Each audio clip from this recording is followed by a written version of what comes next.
Inside the Build, your destination for all things tech.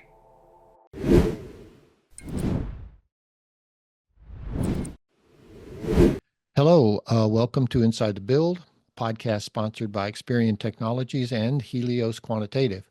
My name is John Ripma, and this is a program that explores the heart behind the application. Our weekly series delves into the intersection of both the technical challenges and the emotional turmoil that come with complex builds of business software. And we designed these conversations really for startups, entrepreneurs, small business owners, people in technology, anyone who is interested in really taking technology to help them scale their organization, to make decisions, to make life easier for you. And so anyway, today we're going to be talking to continue our conversations with Chris Shuba, CEO of Helios Quantitative. And this is our last part of the four-part business case series that we've been talking with Chris about his experiences, both emotional and technical, with the build of his portfolio analysis tool that he uses with independent investment advisors, which are his clients.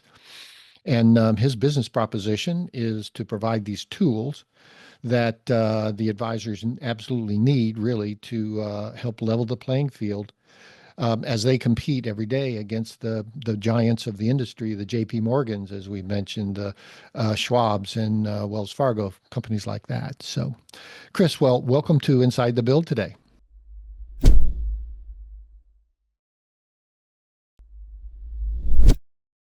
Thank you.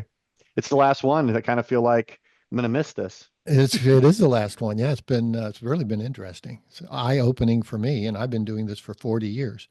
It's true. Well, anyway, we're nearing the end. You've shown us a lot how managing the ups and downs and the challenges that you faced as a CEO, whether they've been costs, financial, or just costs emotional, that you've and the exhilaration that you've experienced as well when things were going well. But you ultimately wrote the check. You got what you got. Hopefully you got what you paid for. So let's think about after Tools was launched the first time. I mean, Mhm. you're launched, it's live now. We're Mhm. done with beta, right? Okay. So we're back there. And so now I'm assuming you're going to be able to just sit back and relax and just watch the checks flow in and watch your clients love the product and grow like crazy. Is that right? Is that what happened? Oh, it's magic. Yeah, you don't have to do anything. Um, Well, some people say that the real challenge begins once the product is live. Would you agree yeah. with that?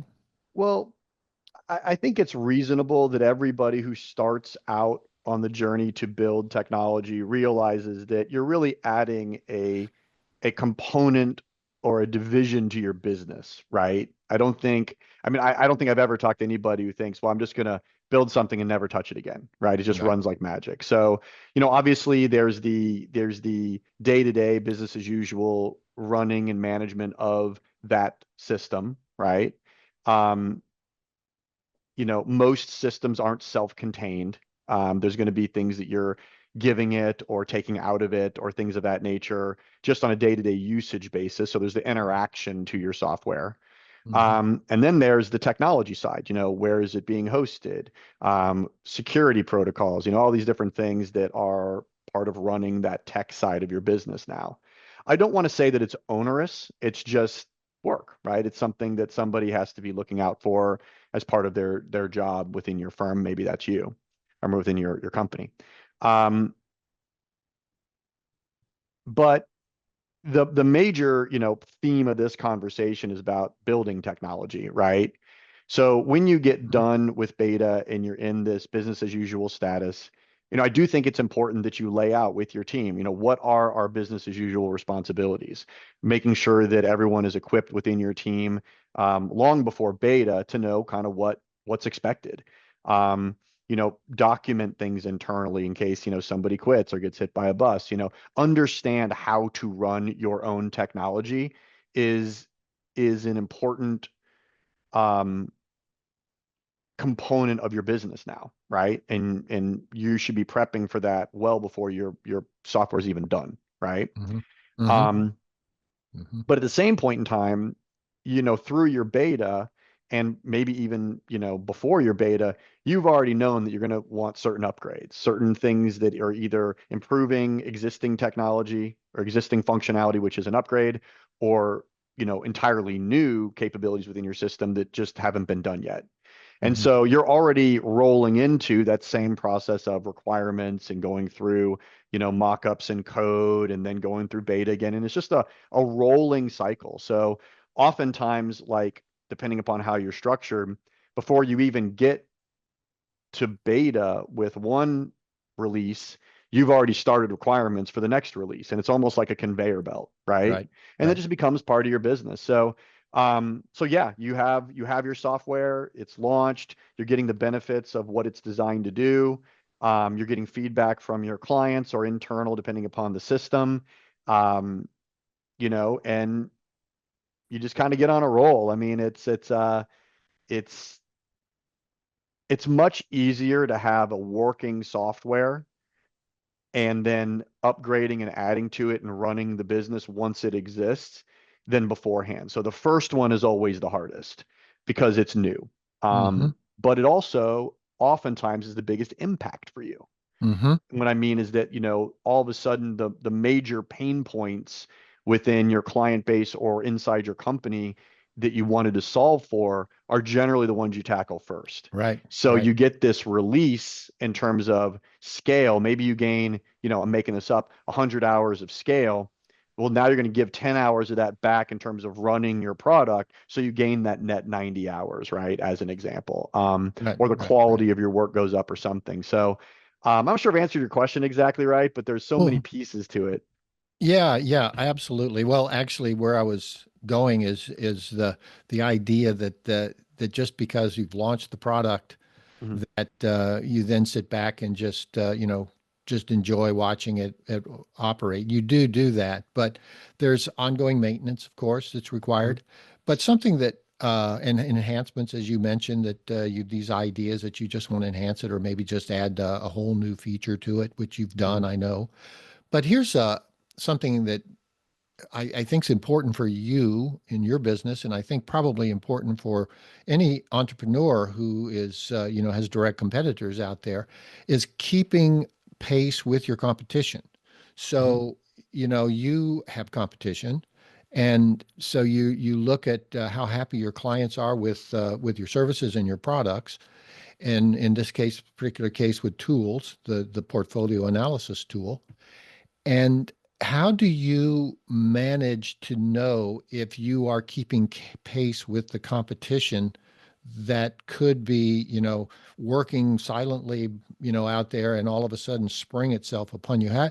Is that a factor for you, or how do you deal with that, knowing that if somebody comes up with the idea of the better mousetrap, that you could get caught flat-footed if didn't know it was out there, or it does offer something that you have been meaning to offer, but you're not haven't come up with it yet or whatever.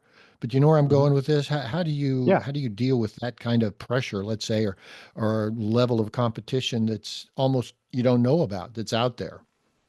right. Well, I think you have to look at that question or the technology answer to that question through one of two lenses.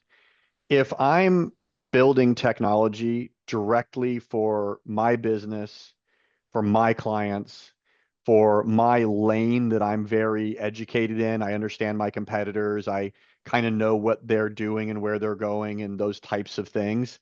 Obviously, you're not going to know what's really going on inside their company because that's, their secrets.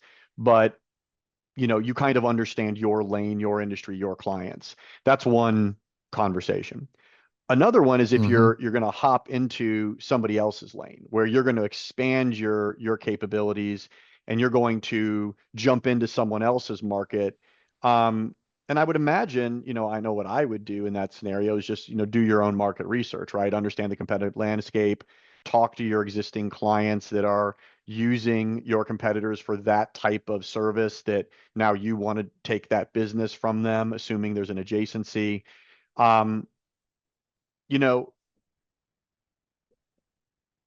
most of what the technology that we've built has been the first one, where we're staying in our lane and widening our lane, so to speak, what's possible through our major value proposition, which is, helping advisors, drive more scale in their practice, differentiate themselves so they can go up market, grow more easily.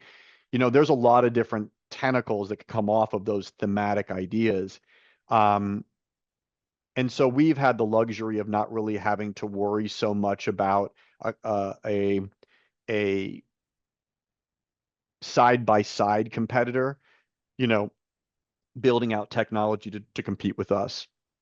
We do have the risk of, massive companies like a BlackRock or a Vanguard or somebody just deciding to enter our space and, throw $1 billion at it. But Mm-hmm. there's nothing we can do about that, right? We just have to stay in our Mm-hmm. lane and serve our clients. So if you are concerned about spending a bunch of money and building out a technology that doesn't have a fit or a competitor jumps into, number one, you got to solve that by your own market research up front. But secondarily, I would say, if you're just building technology for the first time, you're listening to this podcast, you're probably not in that lane. You're probably just trying to figure out, how do I make my own internal business more scalable, or how do I create more value for my existing clients, and then to drive more new clients. And so you're probably going to be pretty confident with your decisions at that point because you know where you're at. Um, just my Mm-hmm. opinion. Yeah. Well, competition is always good in a way, or it can be bad, depending on what end of the stick you're getting hit with, I guess. But Hmm. the idea that the way I always looked at it is, particularly with a company like with Helios, is that you're helping your clients be more competitive. You're helping your clients be ahead of their competition in a way, whoever their competition might be. And Hmm. I always loved that aspect of business where it's in the idea, the vein of staying in your lane. From knowing your clients, the feedback that you get and how they're scaling their business, they're actually able to compete better within their own market. And Hmm. I feel like providing a product like that is a huge service. It's something that obviously you can scale your business up, with providing that same service. That everybody wants to be more competitive, and this allows that to happen. Hmm. So let me wrap up this last segment of the podcast with asking you to put a point on the arrow, so to speak, here. Hmm. Let's just pretend like you're talking to a brand new or one of our listeners, a brand new entrepreneur who's Hmm. getting started. He's got a little business going. He knows that he needs to develop a piece of software. He has a vision. It's out of his reach right now. He doesn't know really how to do it, but he knows he has to stay competitive to Hmm. grow his business. What would take a couple of minutes, and just what would you say to this individual, based on everything that we've had so far that you've mentioned? How would you just sort of boil this down to the best piece of advice you could give him or her, him or her?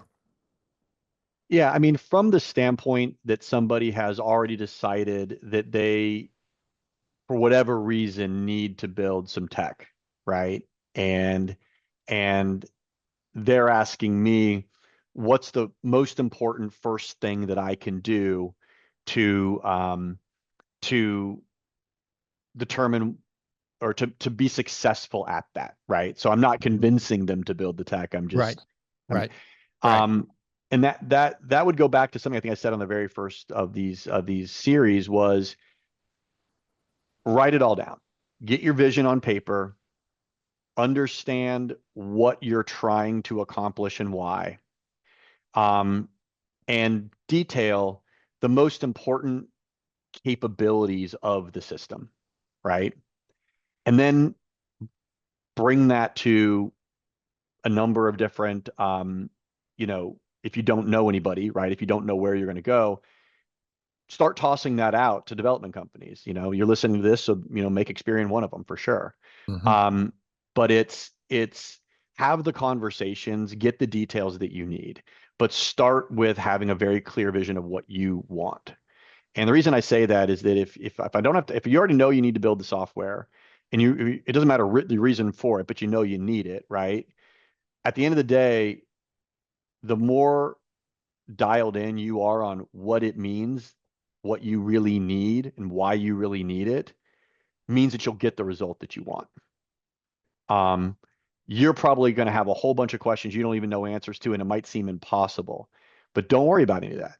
Just write down what you need, be as clear about it as you can, and have the conversations with the experts like Experian, and they'll tell you how it's going to happen, right? Don't get daunted by that. Don't get all caught up in it. Just really understand what you need. If there's any starting point, it has to be that, because there's no way anybody can be a good partner to you because they can't get inside your head unless you can put it on paper. Mhm. And I know a lot of folks, a lot of folks that are entrepreneurs and go-getters, they don't want to take that time. They don't want Mhm. to detail it all out. But trust me when I tell you, not only are you going to love your vision more once you've detailed it out, now somebody can make it reality for you. And that's essentially what you're asking a technology partner to do. Take my vision and turn it into something real. Mhm. Well, that's collaborative. And everything we've talked about so far is really that journey in the most high level way of thinking about it. But don't get scared, don't get daunted, don't try and make up a bunch of answers you don't know. Put it on paper and have conversations, and you'll be amazed at what happens from there. Yeah. Yeah. Mhm, Yeah. You said it's a journey, mhm, and obviously it's a kick. It's fun, mhm. but that was great advice. Hopefully, the folks that are listening, have taken notes on that and take it to heart, because that will make their life much easier. Mhm. I'll tell you what, Chris, we've come to the end. Thank you so much for sharing your human and technical experiences that went into building this your product tools for the investment bankers, or investment advisors, not bankers. Mhm. And I look forward to hopefully having some more conversations like this with you. I think there's different directions that we could go. Mhm. And certainly you've had some great experiences. I know you've been in business now going on 10 years, built a wonderful business, and have a lot to offer. And if you are so willing, I'd like to ask you to participate in another series that we may put together in the future. Oh, for sure. Well, you know what you're getting now. You're just going to hear me ramble about things. So, Yeah, well, I'd say they're good. It's good rambling. all So right. anyway, thanks a lot. Thanks to all of our listeners. Mhm. Please stay tuned for our next podcast, where we'll be interviewing someone in technology, a leader in our technology, and we'll be talking about their experiences with the human and the technical side of building software in our world today. So thank you. Thank you, everybody.